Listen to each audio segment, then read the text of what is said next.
विकसित भारत के लक्ष्य की ओर तेजी से बढ़ रहे देश ने रविवार को एक और ऐतिहासिक कदम बढ़ा दिया। रेलवे स्टेशनों पर विश्व स्तरीय सुविधाएं उपलब्ध कराने के अपने विजन को साकार करते हुए पीएम मोदी ने अमृत भारत स्टेशन योजना का शुभारंभ किया। पीएम ने वीडियो कॉन्फ्रेंसिंग के जरिए देश भर के 508 रेलवे स्टेशनों के पुनर्विकास की आधारशिला रखी। इस योजना के अंतर्गत 27 राज्यों और केंद्र शासित प्रदेशों में फैले इन स्टेशनों पर आधुनिक सुविधाएं उपलब्ध कराई जाएंगी। स्टेशन भवनों का डिजाइन स्थानीय संस्कृति, विरासत और वास्तुकला से प्रेरित होगा। अपने संबोधन में पीएम मोदी ने रेलवे के विकास के लिए किए जा रहे कामों को गिनाया। दुनिया में south Africa, Ukraine, Poland, UK और स्वीडन जैसे देशों में जितना रेल नेटवर्क है उससे ज्यादा रेल ट्रैक हमारे देश में इन 9 वर्षों में बिछाए गए हैं। अब कल्पना करिए स्केल। साउथ कोरिया, न्यूजीलैंड और ऑस्ट्रेलिया जैसे देशों का जितना रेल नेटवर्क है उससे ज्यादा ट्रैक भारत ने अकेले पिछले साल बनाए हैं। दुनिया में भारत के बढ़ते रुतबे का जिक्र करते हुए पीएम मोदी ने कहा कि इसके पीछे 2 प्रमुख कारक हैं। एक स्थिर पूर्ण बहुमत वाली सरकार का होना और दूसरा उस सरकार द्वारा लोगों की आकांक्षा के अनुरूप महत्वाकांक्षी निर्णय लेना। पीएम ने कहा कि अपग्रेड किए गए स्टेशनों से न केवल पर्यटन बढ़ेगा बल्कि आसपास के क्षेत्रों में आर्थिक गतिविधियों को भी बढ़ावा मिलेगा। उन्होंने कहा कि वन स्टेशन वन प्रोडक्ट योजना कारीगरों की मदद करेगी और जिले की ब्रांडिंग में सहायता मिलेगी। पीएम ने कहा कि सरकार ने रेलवे में रिकॉर्ड निवेश किया है। इस साल के रेलवे को 2.5 लाख करोड़ रुपए से ज्यादा का बजट दिया गया है। ये बजट 2014 की तुलना में 5 गुना ज्यादा है। आज एक होलिस्टिक सोच के साथ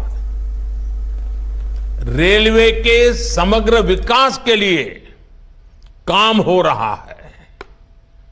इन 9 वर्षों में लोकोमोटिव्स उत्पादन में भी 9 गुना की वृद्धि हुई है।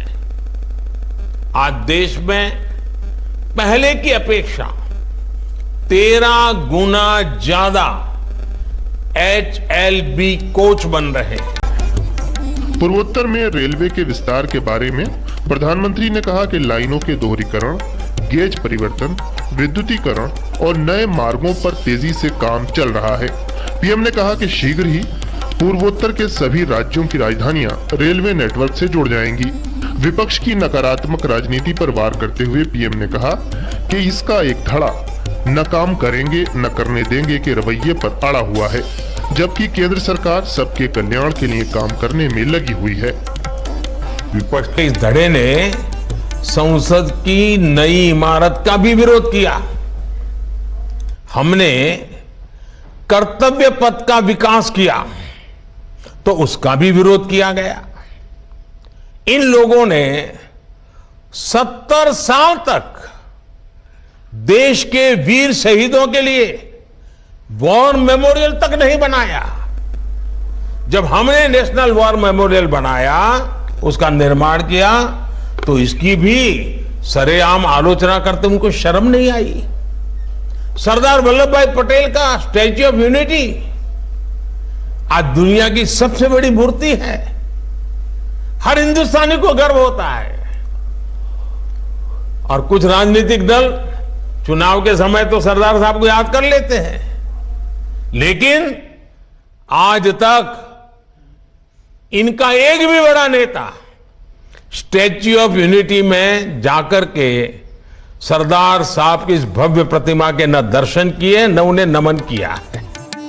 देश भर में 1309 स्टेशनों के पुनर्विकास के लिए अमृत भारत स्टेशन योजना शुरू की गई है। पीएम मोदी का रेलवे में विश्व स्तरीय सुविधाएं प्रदान करने पर हमेशा जोर रहा है। ऐसे में रविवार को इस योजना के तहत 508 रेलवे स्टेशनों के पुनर्विकास की शुरुआत से न केवल रेल यात्रियों को लाभ होगा, बल्कि स्थानीय स्तर पर नए अवसरों के द्वार भी खुलेंगे। Bureau report.